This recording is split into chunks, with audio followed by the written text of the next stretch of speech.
Doc. Aaron. We're back. We are back with another MIFF film. Another MIFF film, and might I say, this was the film that I was most looking forward to on the whole program. Hi, welcome to That Reminds Me Of, a podcast about film and the films that remind us of that film. You're here with Baron and the Doc. Do we need another drink? Yes, we do. Yeah. I'm trying to rewind back to when we did our little thing where we went over all the films. Was this the one? I can't remember if I said it. But it was. Okay. And look, maybe we'll look at the evidence and I don't look that excited at the time. We're going to put a little clip of it in here to see how excited you looked. But trust me, I've been waiting to see this because it sounded just great. Remember we were talking what we thought it would remind us of, like Face Off and all this sort of stuff. Yeah, absolutely. That's right. So we got a bit, Well, it has a great premise. Great premise. All right. Do you want to tell us and the audience the premise? Yeah, I'm going to read it.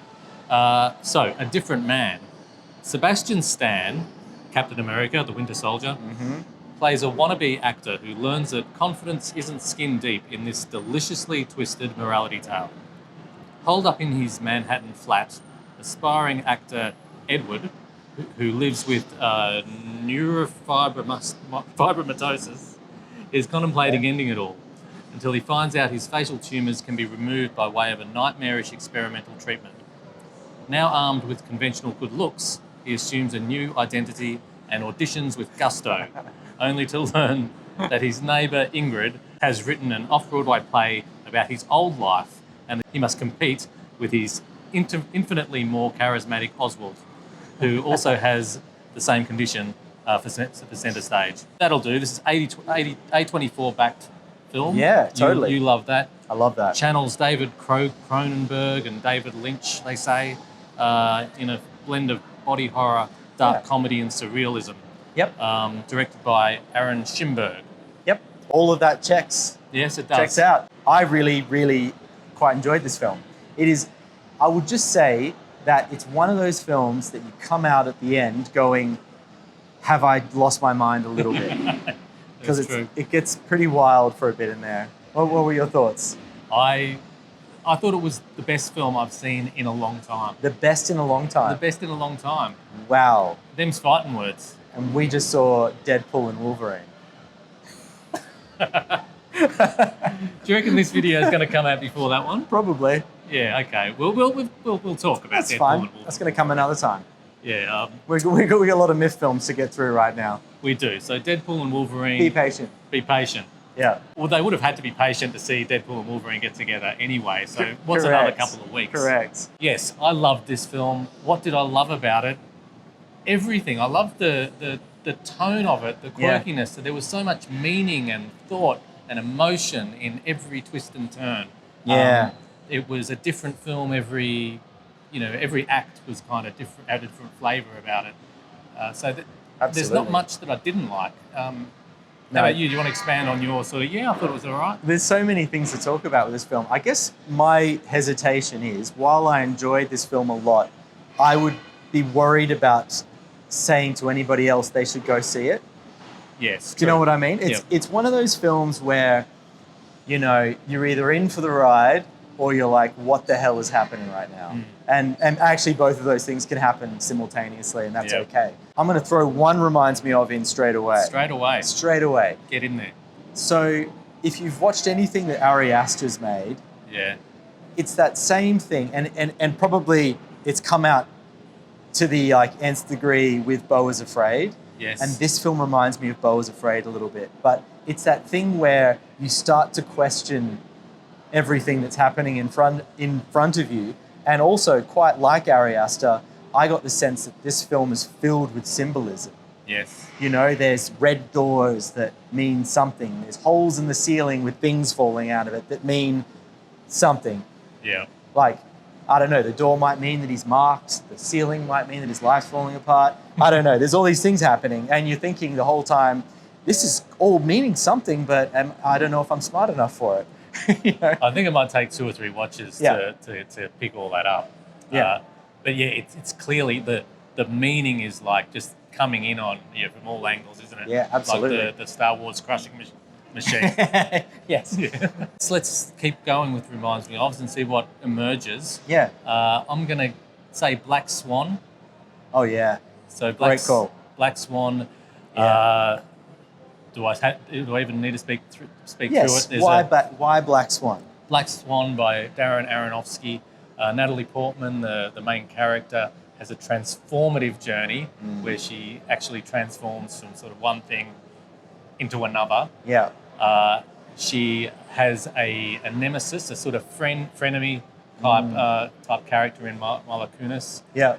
And that character kind of replaces her life. Yeah. So she's there watching. She was the big hero. This is great. Then watching on the sidelines as someone else takes her role and takes her life.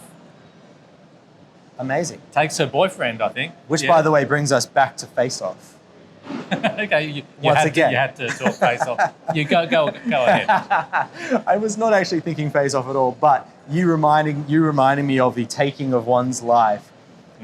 Face Off. I mean, literally, we get the swapping, and then the one ends up in prison. The other one takes the cop's life and his wife, and I can't remember. action ensues.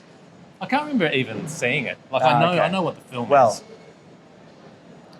we know what Doc needs to do this weekend. Face Off. Okay. And while I'm on that one, I'm going to just throw one at you. Yeah. And I'm almost going to try and hook you into mentioning something else. But I started thinking about films where someone else steals the other's identity in a way, and someone's watching their identity just disappear into someone else's life. Okay. And I thought about Single White Female. Oh, yes. And I thought you might have thought about another film. You've got me. Oh, because it's one you mentioned before. Oh, really? The Talented Somebody. Oh, The Talented Mr. Ripley? Yeah, doesn't that deal with that sort of crap? It does, but that didn't cross my mind at all. Okay. Well, Yeah, okay, I can see it though. It's just that character is so disturbed in a different way. yeah. That's interesting. Yeah. You know what? So I mentioned Beau is Afraid, but I think Beauty and the Beast is mentioned in this, and it's a clear one. It's sort of like a reversal of Beauty and the Beast in a way. It's like when he goes from the beast to becoming the good-looking version of himself, that's when the horror happens. Yes. So that was interesting. And they obviously know that. They talk to that specifically in the film. Was there anything along those lines that sort of stuck out for you?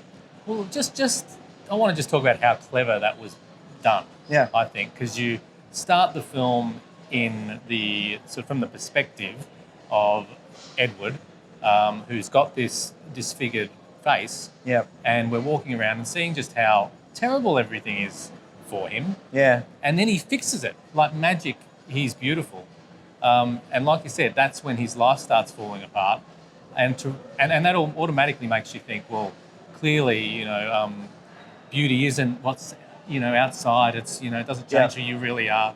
But then when Oswald comes in, I've forgotten the actor's name, but he stole the show. He's so great. Yeah. When he comes in, it just makes you flip all your preconceptions of what Edward's arc was, because suddenly you're thinking, well, and not just you're thinking, the character Edward is thinking, my goodness, I had nothing standing in my way. Yeah. All these things I thought were my disabilities could have been my strengths, like this guy, and he's having it shoved in his face, and it makes us relook at his whole storyline. Absolutely. It's just that's pretty clever. masterfully done. It's done really well. Yeah, absolutely. I'll talk about tone for a second. I was really reminded of Uncut Gems in terms of tone and like that frenetic, just tense style of filmmaking. You get a lot of that in this in a big way. Safdie Brothers' Uncut Gems is a genius film. It's very uncomfortable to watch, but great. And I think this has some of that going for it as well. Yeah. And then I'll also add a science fiction premise that flips everything on its head and makes these people makes us deal with human dramas in a really unexpected way, is Downsizing. Oh, have I seen that? It's the Matt Damon film. Yeah. It's, the near future, and they've come up with technology to make people tiny, That's so right. that, Yes. so that we can like save the world basically Yeah. with resources dwindling. Yeah. And the day he decides to do that with his wife, she decides to pull out while he's in there having it happen to him, and he ends up on his own on the other end. That's great. I And completely everything remember. unravels from there. All due to a decision, a sci-fi decision. Yes. To transform Which is yourself. absolutely ridiculous, which is kind of what this film has in it. This thing that, you can take some sort of weird injection in the face and suddenly all your tumors will fall off and you just look like a normal man. How was it when he's pulling his It's face off? disgusting. It's Crikey. disgusting, but great. That's the Cronenberg reference right there. Yeah. It's almost like The Fly in reverse. Yes. Yeah. You're right. He's becoming. What's his name? Jeff Goldblum. He's becoming Yeah. Jeff Goldblum. He's ripping the fly off. That's and right. He's becoming Jeff Goldblum again. That's right. I've got one more. Yes, please. Vanilla Sky. Okay. So Tom Cruise. The mask was a big symbol, metaphor, prop in this film. Yep. And I think the other films I think do masks really well are The Mask, Eyes Wide Shut, Yes. and Vanilla Sky. Great. So Vanilla Sky has Great. Tom Cruise, good looking, has a car accident, disfigured, and then has it fixed, miraculously fixed, Yeah. supposedly. Yeah. And of course, then he's on cloud nine, but that is then the cause of the identity crisis. And just when you think everything Perfect. should be okay, Yeah. everything goes crazy.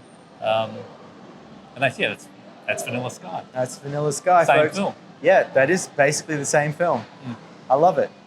Okay, well, look, plenty of reminds me ofs there, plenty of food for thought. A film that, like I said earlier, I would hesitate to recommend to just anybody, but I think is well worth seeing if you're into that kind of uncomfortable, challenging ride that sometimes a great film can be. Do you know what I loved about it? Just last comment Yeah.